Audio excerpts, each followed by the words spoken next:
नेताओं की गारंटी ली जाती तो कम से कम उद्धव ठाकरे के सांसद तो नहीं टूटते, क्योंकि एकनाथ शिंदे की बगावत के बाद बड़े भरोसे के साथ अपने 21 नेताओं को टिकट दी और उसमें से 9 जीतकर सांसद बने। अब खबर क्या आ रही है? खबर क्या आ रही है कि 9 में से 6 टूटकर एकनाथ शिंदे के साथ जा रहे हैं। बचे कितने? 9 में से 6 गए तो कितने बचे? जोर से बोल भैया।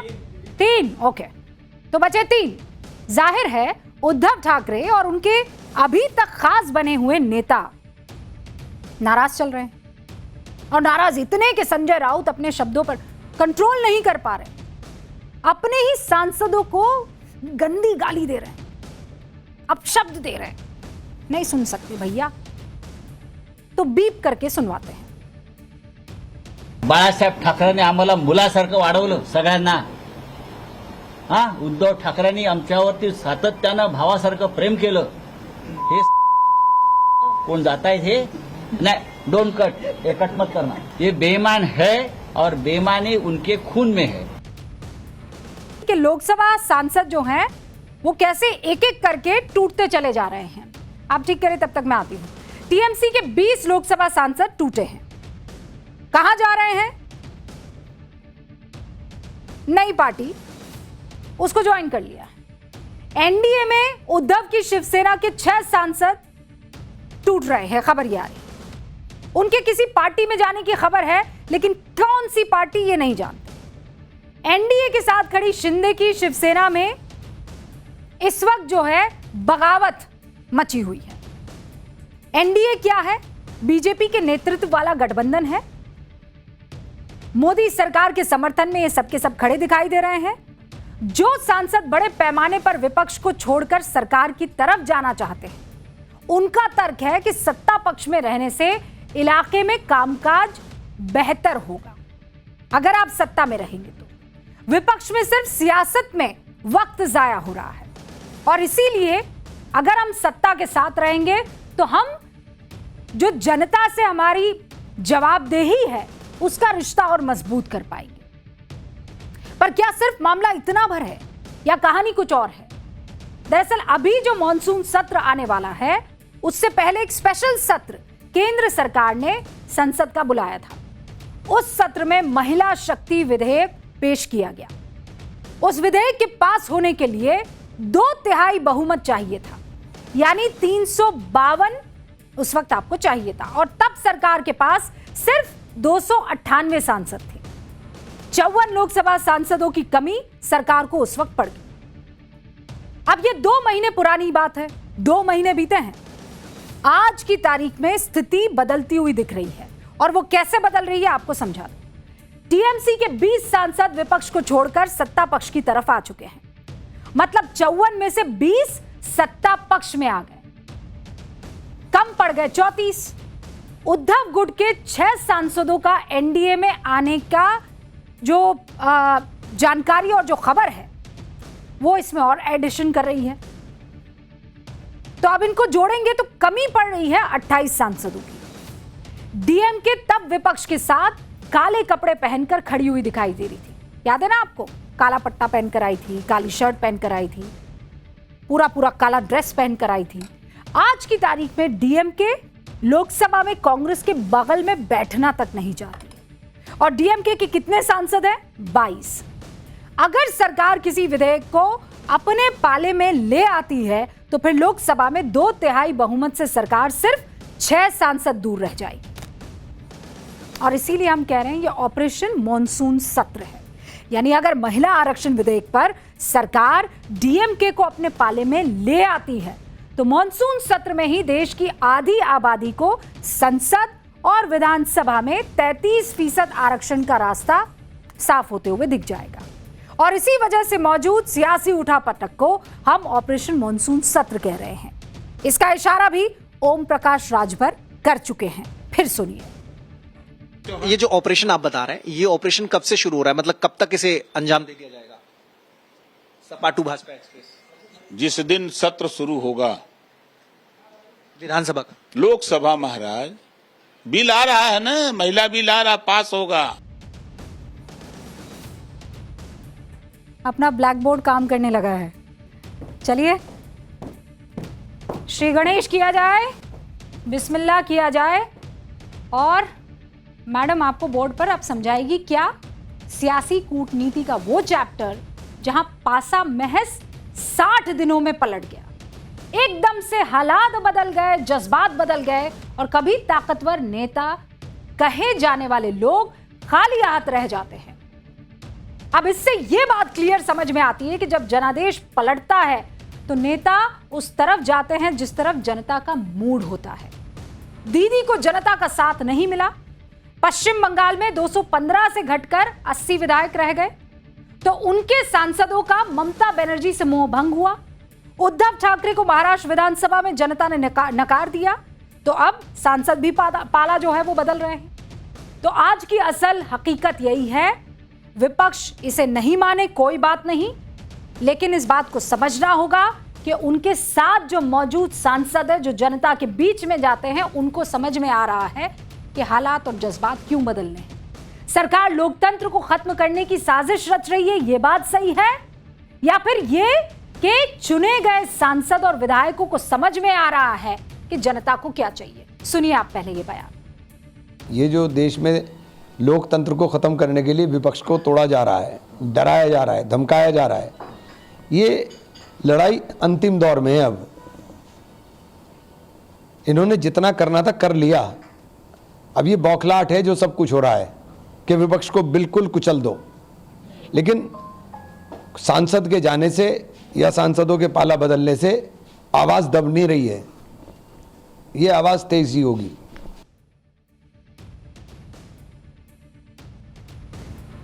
तो भैया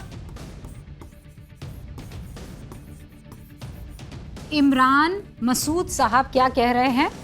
इमरान मसूद साहब कह रहे हैं कि उन्हें अपनी ही पार्टी की बात इसलिए रखनी पड़ रही है क्योंकि जो सत्ता पक्ष के लोग हैं वो साम दाम दंड सब अपना रहे हैं, संविधान विरोधी इस बात को बता रहे हैं। लेकिन इमरान साहब को शायद इतिहास नहीं पता है। कौन सी क्लास लेनी जरूरी है?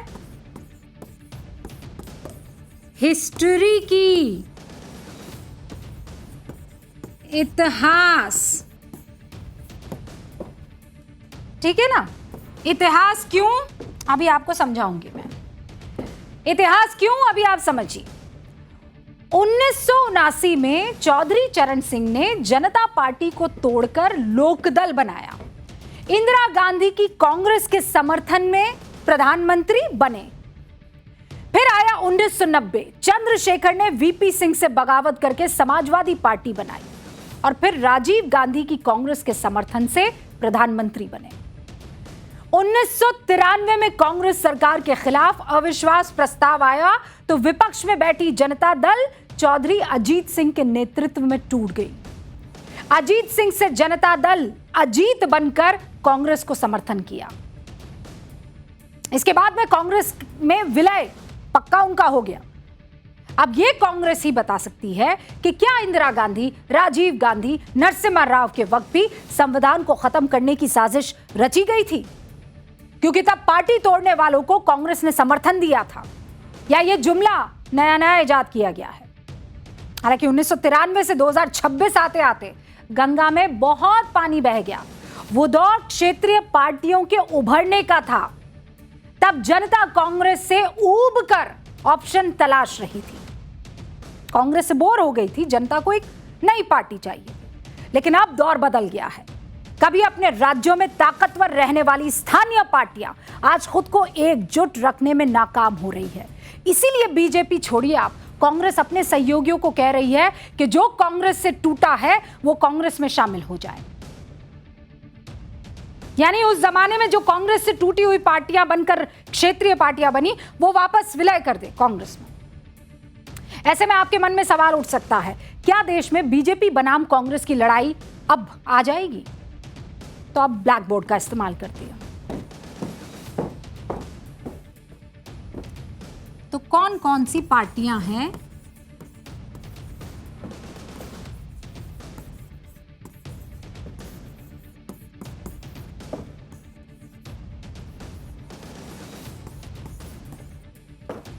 टूट रही है, ठीक है ना। पहली टीएमसी है, ठीक है। फिर है उद्धव बालासाहेब ठाकरे, ठीक है। तीसरी है एनसीपी शरद पवार वाली, ठीक है। फिर उसके बाद आप आ जाइए डीएमके टूटी नहीं है डीएमके, लेकिन क्या हुआ है, नई चुनौती आ गई है। क्या है, विजय वाली चुनौती। फिर आप आ जाइए जेडीयू की बात कर लेते हैं। अब जेडीयू क्यों, क्योंकि जेडीयू के पास चेहरे की कमी है, चेहरा नहीं है, ठीक है। नीतीश बाबू तो हैं, लेकिन नीतीश बाबू के बाद कौन।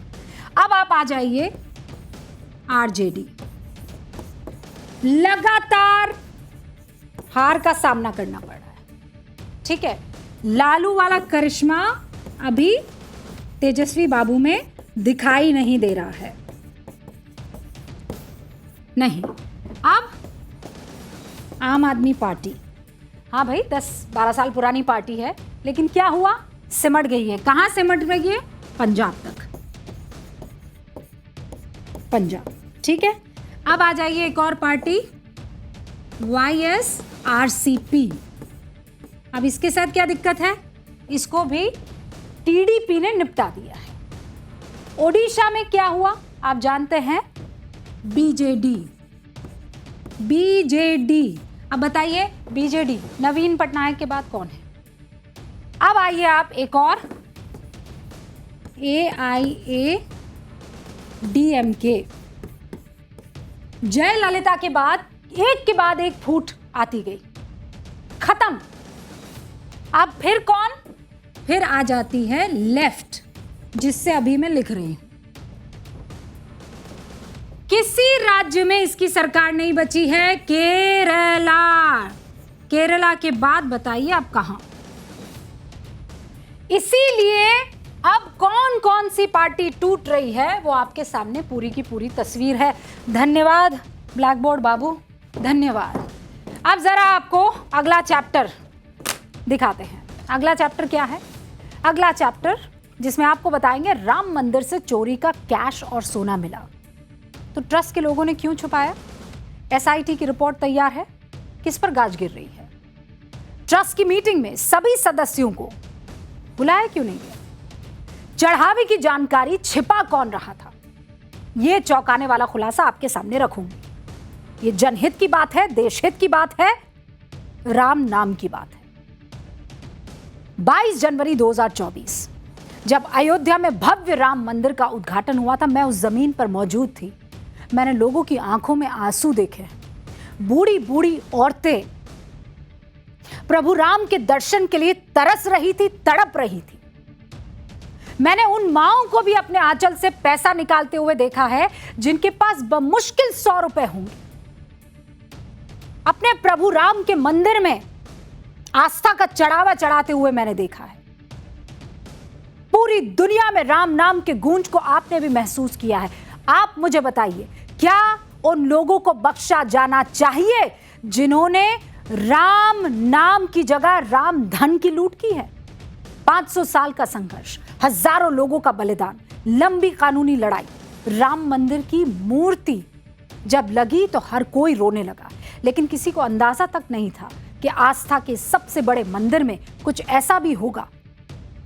राम मंदिर के एक बार फिर सुर्खियों में लाने वाले इन तमाम आरोपियों को क्या बख्शा जाना चाहिए। राम मंदिर के चढ़ावे में चोरी की अफवाह ने पूरे देश को हिला दिया है। सरकार एक्शन में है, एसआईटी अपना काम कर रही है। अब जो खुलासे हो रहे हैं वो इतने चौंकाने वाले हैं कि आप अपने कानों पर विश्वास नहीं कर पाएंगे। सूत्रों से जानकारी मिल रही है, राम मंदिर ट्रस्ट के सभी अधिकारियों को सही जानकारी दी ही नहीं जा रही थी। आयोजन के नाम पर हिसाब किताब में करोड़ों के हेरफेर किए गए और चोरी जब पकड़ी गई, बदनामी के डर से इसका खुलासा नहीं हुआ। 2 करोड़ की चोरी हुई, आंकड़ा 200 करोड़ तक पहुंच गया। आरोप है, यह आरोप लगाए गए कि राम मंदिर की सोने चांदी की हजारों शिलाएं गायब कर दी गई। अब ये सब आरोप है, जांच चल रही है, रिपोर्ट अभी आई नहीं है, इसीलिए इन आरोपों को अफवाह के तौर पर मान लीजिए, एक बार के लिए मान भी लिया जाए। लेकिन अगर ऐसा हुआ तो आस्था के नाम पर कितना बड़ा खिलवाड़ चल रहा था, आप ये समझ सकते हैं। जांच के तीसरे दिन एसआईटी ने कितने लोगों से पूछताछ की है, जांच कहां तक पहुंची है, अगर चोरी हुई तो लूप होल कहां था, आज ये सब बताएंगे। राम मंदिर को लेकर आज जिस तरह से चर्चा हो रही है, उसके बाद सभी के मन में यही सवाल है, क्या वाकई में हमारे समाज में भ्रष्टाचार का दीमक इस कदर घर कर गया है कि वो भगवान से भी नहीं डर रहे हैं। सीएम योगी किसी को बख्शने के मूड में नहीं है। सीएम योगी फुल एक्शन मोड में दिखाई दे रहे हैं। लखनऊ तक एक रिपोर्ट पहुंच रही है। सीएम योगी खुद पूरे मामले को मॉनिटर कर रहे हैं। एसआईटी की जो प्रारंभिक रिपोर्ट है 4 दिन बाद कल ही सीएम योगी को सौंपी जा सकती है, जबकि पहले प्रारंभिक जांच के लिए एसआईटी को 7 दिन का वक्त दिया गया था। एसआईटी की टीम ने अब तक 100 से ज्यादा लोगों से पूछताछ कर ली। ट्रस्ट के कैश से जुड़े दस्तावेज और सीसीटीवी फुटेज भी अपने कब्जे में ले लिए हैं। आज मंदिर ट्रस्ट के महासचिव चंपत राय और गोपाल राव से पूछताछ हुई। चंपत राय के करीबी टिन्नू यादव और उसके भतीजे मनीष यादव से भी पूछताछ हुई। मंदिर में आने वाले चढ़ावे से जुड़ी पूरी प्रक्रिया की जानकारी ली गई। मंदिर ट्रस्ट से जुड़े अनिल मिश्रा भी आज केरल से अयोध्या पहुंच रहे हैं। एसआईटी तो पूछताछ के आधार पर रिपोर्ट तैयार कर रही है, लेकिन जो खुलासे हो रहे हैं वो बहुत चौंकाने वाले हैं। और ये खुलासा कोई और नहीं, राम मंदिर ट्रस्ट से जुड़े लोग कर रहे हैं। आप भी देखिए, 25 नवंबर 2025 को राम मंदिर में धर्म ध्वजारोहण कार्यक्रम का आयोजन होता है। इस कार्यक्रम में पीएम मोदी ने मंदिर शिखर पर धर्म ध्वजा अर्पित की थी। दावा है कि इस आयोजन में लगभग 6000 गेस्ट शामिल हुए थे। ट्रस्ट के रिकॉर्ड के मुताबिक कार्यक्रम में 10 करोड़ 12 लाख रुपए खर्च हुए, यानी प्रति व्यक्ति औसतन लगभग 16,000 रुपए का खर्च आया, जबकि लगभग 1500 गेस्ट बाहर से आए थे और बाकी गेस्ट आसपास के क्षेत्रों से आए थे। अब सूत्र हमें बता रहे हैं कि इस खर्च का विस्तृत विवरण ट्रस्ट के सदस्यों को उपलब्ध ही नहीं कराया गया। बैठक में शामिल होने वाले सदस्यों को भी दान और चढ़ावे का पूरा ब्यौरा उपलब्ध ही नहीं कराया जाता। यानी मामला सिर्फ राम मंदिर के चढ़ावे की चोरी का नहीं है, ट्रांसपेरेंसी का है। अभी कई सवाल हैं जिनका जवाब आना बाकी है। अभी तक की जानकारी के मुताबिक श्री राम जन्मभूमि मंदिर ट्रस्ट के महासचिव चंपत राय की चढ़ावे की राशि को मैनेज करने की जिम्मेदारी थी। उन्होंने ही मंदिर के चढ़ावे को बैंक तक पहुंचाने का पूरा सिस्टम बनाया था और यही वजह है कि सवाल भी चंपत राय और उनके करीबियों पर ही उठ रहे हैं। और आप सुनकर चौंक जाएंगे, राम मंदिर में जितना चढ़ावा आया उससे ज्यादा तो मंदिर को बैंक से ब्याज के रूप में मिल गया। सूत्रों के मुताबिक दावा किया जा रहा है कि श्री राम जन्मभूमि ट्रस्ट को 11 महीनों में दान के रूप में लगभग 83 करोड़ रुपए मिले, जबकि इसी दौरान मंदिर को बैंक से 138 करोड़ रुपए का ब्याज मिला। सूत्र बता रहे हैं कि मंदिर ट्रस्ट से जुड़े पदाधिकारियों को चढ़ावे की जो चोरी हो रही थी उसकी खबर पहले ही मिल गई थी और दावा किया जा रहा है कि 5 जून को मंदिर से जुड़े पदाधिकारियों को जानकारी मिली भी थी कि गुप्त दान की काउंटिंग का काम देख रहे कुछ लोगों ने गड़बड़ी की है। इसके बाद कैश का काम देख रहे लोगों की तलाशी ली गई। तलाशी में उनके पास कैश भी बरामद हुआ। यात्री सुविधा केंद्र के बाथरूम से भी कुछ कैश बरामद हुआ, लेकिन बदनामी के डर से ट्रस्ट ने इस मामले की शिकायत दर्ज ही नहीं कराई। ट्रस्ट के पदाधिकारी अपने लेवल पर ही इसकी जांच करते रहे और बताया यह जा रहा है कि 5 जून को ही लवकुश मिश्रा उनके बहनोई अनुकल्प मिश्रा के घर पहुंचे। लवकुश के घर से 10 से 12 लाख रुपए गोबर में छिपाया गया कैश बरामद हुआ। आप देख रहे हैं। अब ऐसे में जल्द से जल्द जांच होनी चाहिए और जो भी कल्प्रिट है पूरे देश के सामने उनका चेहरा बेनकाब होना चाहिए, चाहे वो कहीं बैठा हो, किसी कुर्सी पर बैठा हो और कितना ही बड़ा आदमी क्यों ना हो।